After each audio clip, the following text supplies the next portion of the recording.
Hola, ¿cómo están? Mi nombre es Pedro Mayorga, soy abogado del Centro de Democracia y Comunidad y me pidieron que grabara este video para explicarles un poco de qué se trata la ley chilena que regula el financiamiento, el gasto y la propaganda de las campañas electorales. Así que vamos a hablar un poquito de eso. Eh, y además les compartimos por la plataforma que ustedes tienen un documento que explica en mucho mayor profundidad lo que yo les voy a enunciar ahora. Mi interés es que en este rato podamos ver los conceptos más importantes, los elementos más generales de la ley y así se queden con una idea eh, completa de los temas que se ven. Lo primero que quería contarles es que esta ley surge de los problemas que se derivaron o los escándalos que se derivaron por el financiamiento de campañas políticas en Chile, eh, que fueron de conocimiento público, que muchos de ustedes habrán seguido por la prensa, que involucró a distintas empresas, las más bulladas quizás fueron Penta, SQM, pero hay muchas otras, y que lo que pasó ahí es que hubo financiamiento irregular, que se hizo por un mecanismo distinto al que la legislación establecía, eh, y de forma fraudulenta. Eh, a raíz de ese escándalo, el gobierno anterior lo que hizo fue buscar modificar la ley para establecer herramientas que ayuden en primer lugar a separar, ¿cierto? El poder del dinero de la política propiamente tal. Para eso lo que hizo esta ley principalmente fue generar, en primer lugar, la prohibición de aporte a las campañas por parte de empresas privadas o de otro tipo de corporaciones, fundaciones sin fines de lucro, etcétera. Ninguna persona jurídica ahora en Chile puede aportar una campaña electoral de ningún tipo y eso es muy importante tenerlo presente. Y se aumentó también la transparencia. Hoy en día en las campañas todos los aportes que se hagan a las distintas candidaturas son de conocimiento público, son registrados por el CERVEL y están disponibles en el sitio web del CERVEL y uno puede ver qué personas están aportando a las distintas candidaturas, con una excepción que después veremos con mayor detalle a, lo- a los aportes que son muy pequeños. Eh, entonces, como les decía, lo principal fue el interés por separar la influencia del poder del dinero en la política y generar más transparencia. Y junto con esto se aumentó también la forma en la que el Estado se involucra en las campañas políticas, principalmente aumentando el financiamiento que el Estado da y también dotando de mayores atribuciones al servicio electoral, que es el órgano competente para fiscalizar y llevar adelante el proceso eleccionario. Se le dio más herramientas también para que pudiera perseguir eh, las infracciones a la ley de financiamiento y sancionar también efectivamente a las personas que estén involucradas en hechos irregulares. Eh, Hoy día la ley es mucho más severa de lo que era antes y una persona que infringe la ley de financiamiento puede incluso hasta perder su cargo. Eso hasta el día de hoy no ha pasado, pero la ley es muy nueva y eventualmente eso puede pasar en el futuro. Así que esas son consideraciones importantes de tener presente. El documento que ustedes tienen y lo que yo les voy a contar ahora está dividido en tres partes. Vamos a hablar primero del financiamiento de las campañas, o sea, de la forma y quiénes pueden hacer aportes a las campañas políticas. Posteriormente vamos a hablar de los gastos. Después vamos a hacer brevemente referencia a la figura del administrador electoral. Y finalmente vamos a analizar algunos elementos de la propaganda política. ¿Ya?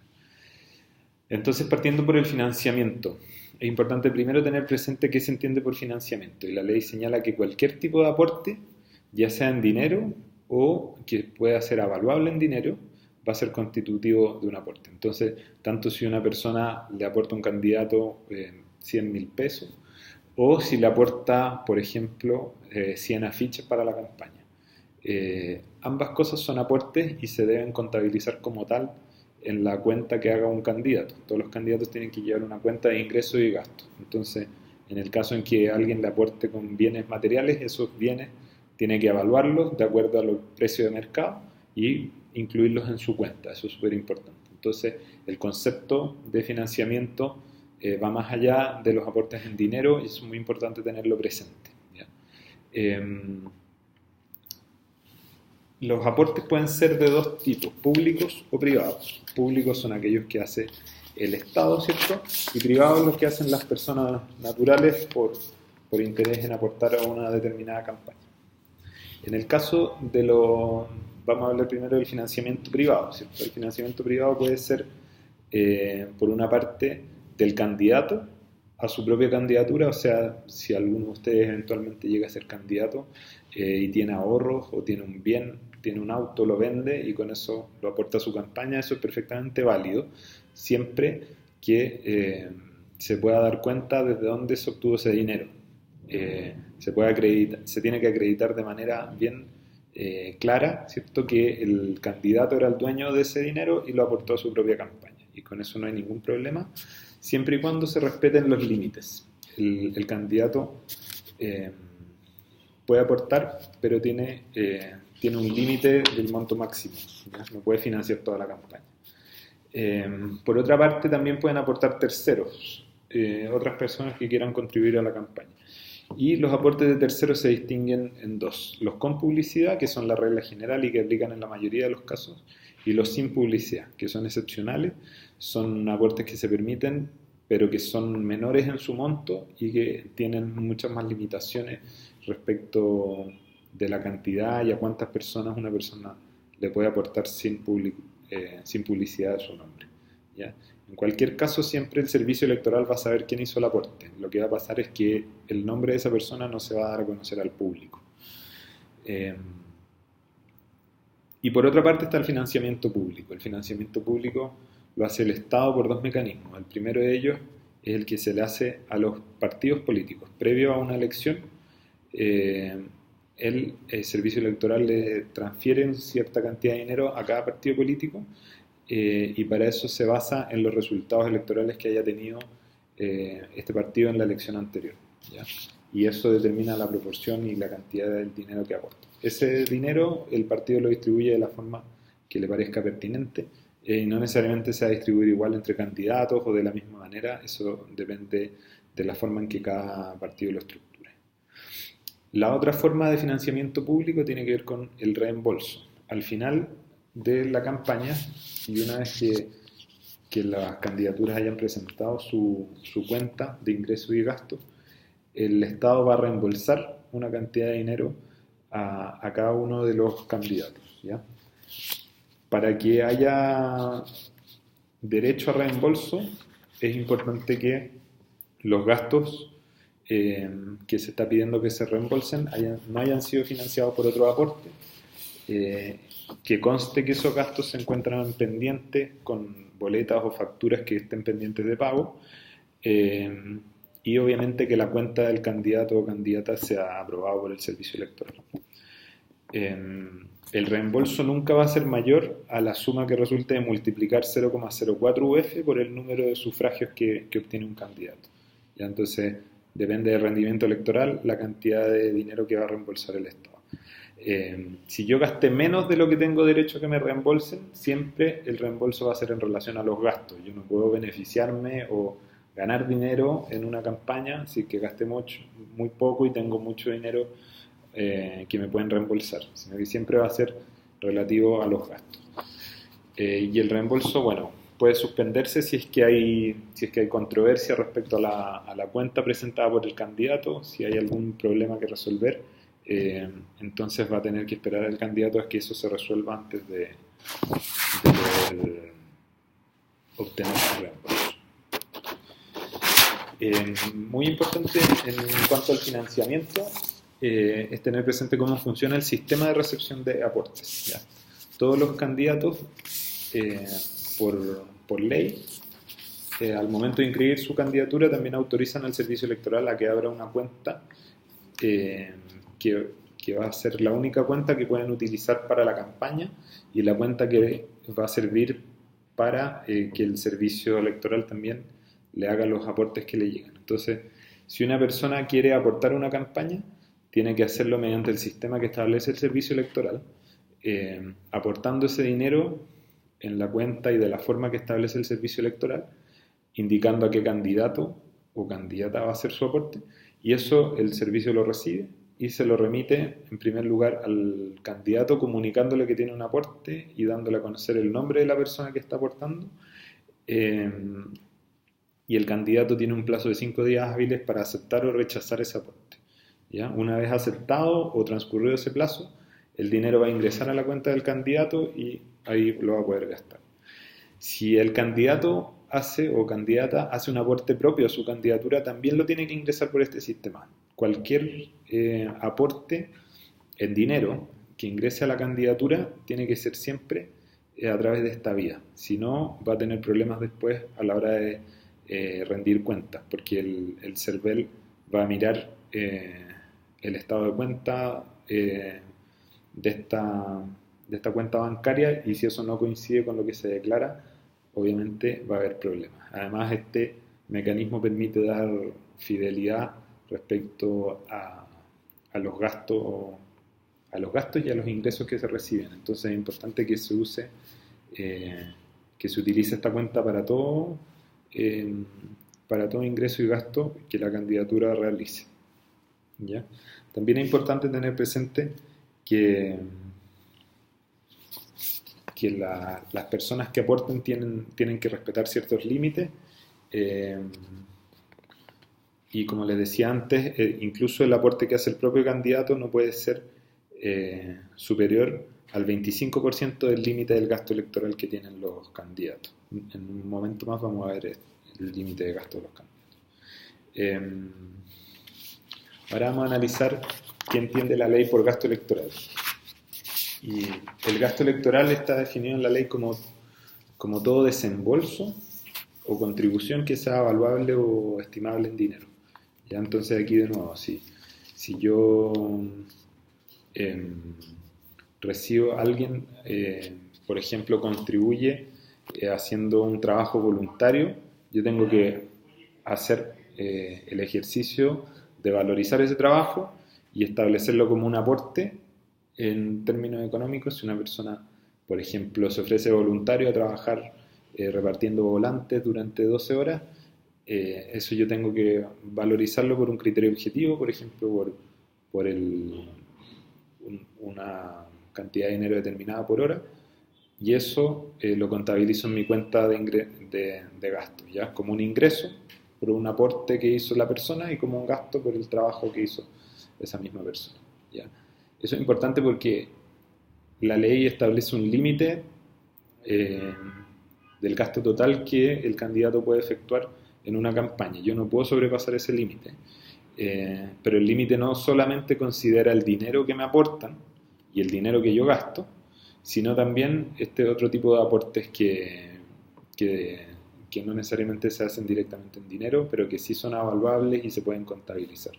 Y esto tiene como el objetivo no burlar la ley, porque yo podría hacer, por ejemplo, recibir el máximo de donaciones y gastar ese dinero, y además de eso, por sobre eso, recibir otro tipo de aporte que no sean en dinero y que pasen, digamos, por el lado. Para evitar esa situación, la ley obliga a valorizar todo tipo de aporte. Por eso es muy importante que lo tengan presente. Y la ley no permite pasar cualquier tipo de gasto por gasto electoral, ¿ya?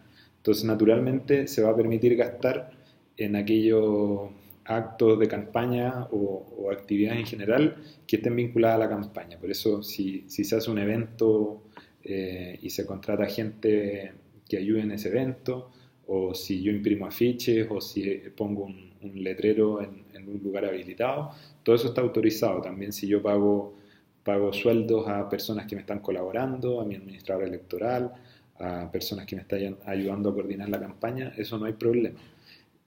También puedo cubrir gastos de movilización. También la ley permite ciertos gastos menores y frecuentes, por ejemplo, gastos de alimentación. Todo eso está incluido en las cosas en las que un candidato puede gastar. Lo que no puede hacer es gastar en cosas que no estén vinculadas con la elección. No puedo comprar bienes para mi casa o favorecerme de otra forma. Hace un tiempo hubo harto ruido por un candidato que le objetaron en su rendición una compra de ropa interior, que evidentemente no tiene nada que ver con la campaña, y por eso no se puede hacer. Entonces, también hay que estar atento a lo que establece la ley como gasto electoral permitido y ocupar el dinero de los aportes solo en eso. ¿Cuál es el límite que la ley establece para el gasto?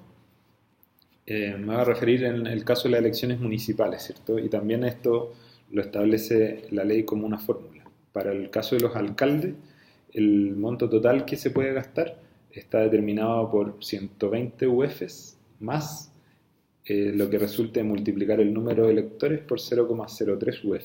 ¿Ya? La cifra que dé esa operación matemática va a ser el límite de gasto que puede hacer un candidato a alcalde. En el caso de los concejales, la cifra va a ser la mitad de lo que puede gastar el candidato a alcalde.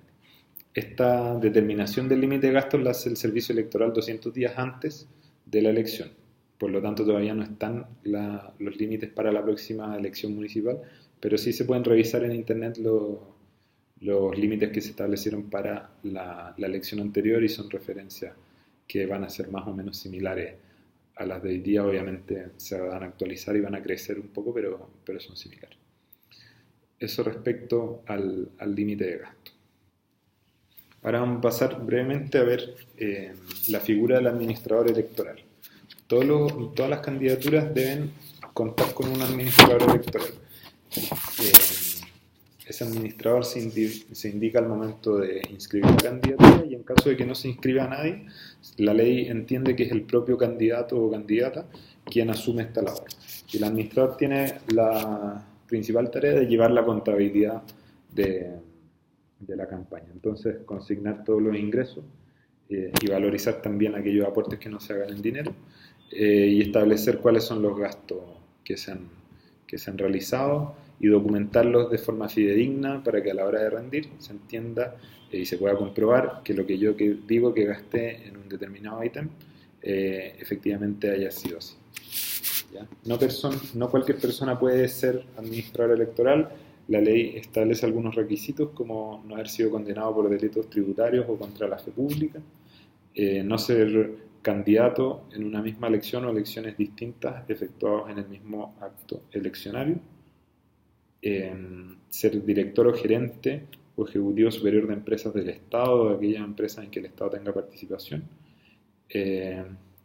y no ser funcionario público o alcalde en ejercicio. ¿Ya? El administrador tiene que ser una persona que tenga derecho a sufragio y que no cumpla con alguno de los elementos que mencioné antes. ¿Ya?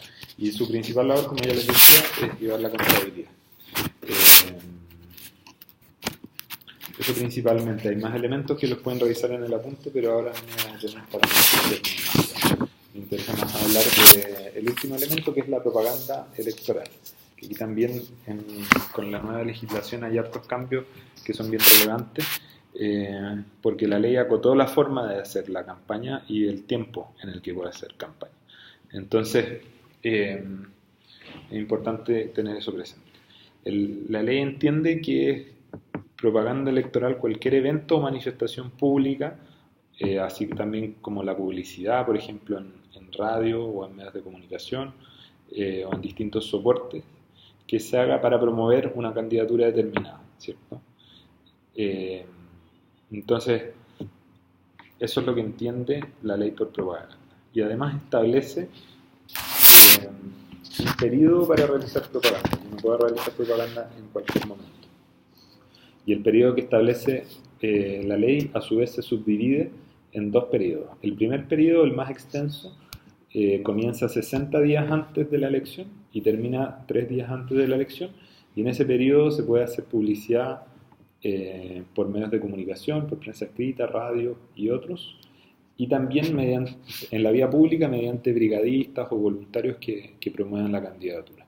Ese es el primer periodo. Y en el segundo periodo, que va de los 30 días previos a la elección hasta los 3 días previos a la elección, se intensifica la posibilidad de hacer campaña y ahí también se admite la posibilidad de poner afiches o carteles en espacios públicos y privados.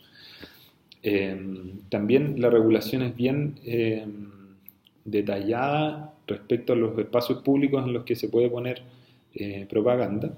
El CERVEL, previo a la elección, delimita cuáles son esos espacios públicos y distribuye también en los espacios de manera que ninguna candidatura se vea perjudicada por el uso de espacios públicos. En cuanto a los espacios privados, los candidatos pueden, ¿cierto?, con la debida autorización del dueño del lugar o pagando lo que corresponda, eh, poner publicidad en espacios privados, siempre y cuando cumpla también con las exigencias que hace la ley respecto a las dimensiones y a los lugares en los que se puede establecer. No voy a profundizar ahora en esos detalles, pero los pueden revisar también en el apunte. Un último punto bien importante que la ley no explicita y que se ha venido resolviendo mediante la interpretación que ha hecho el servicio electoral es lo que dice relación con la campaña en las redes sociales, ¿ya? Cada vez es más importante la campaña a través de este tipo de plataformas y la ley no dice nada al respecto. Entonces es importante saber lo que dice el CERVEL y lo que ha interpretado es que va a ser propaganda lo que se haga en redes sociales siempre que trascienda el círculo íntimo o propio del candidato y se haga mediante servicios pagados. O sea, si yo, por ejemplo, contrato publicidad en Facebook, eso evidentemente constituye propaganda y por lo tanto se restringe a los límites que establece la ley. Yo no puedo hacer propaganda en cualquier momento, sino que solo en el tiempo delimitado por la ley.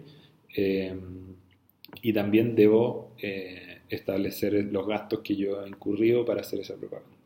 Pero si yo escribo, por ejemplo, en mi Facebook o en mi Instagram o en cualquier otra red social y publico que estoy como candidato sin pagar publicidad o sin hacer que llegue a gente que no es de mi círculo íntimo, eso no constituiría necesariamente publicidad y no quedaría dentro de la regulación, perdón, no publicidad, propaganda, y no quedaría en la regulación de la ley.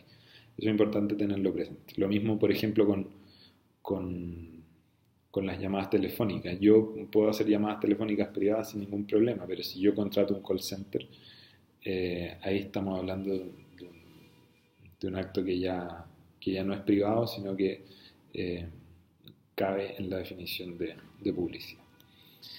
Bien, eso sería a grandes rasgos los principales elementos que tiene la legislación chilena de financiamiento y gasto electoral. Y los invito a revisar el apunte, ahí está todo explicado con mucho mayor detalle y espero que les haya servido este video y que puedan haber aclarado o conocido algunos elementos de la legislación. Muchas gracias.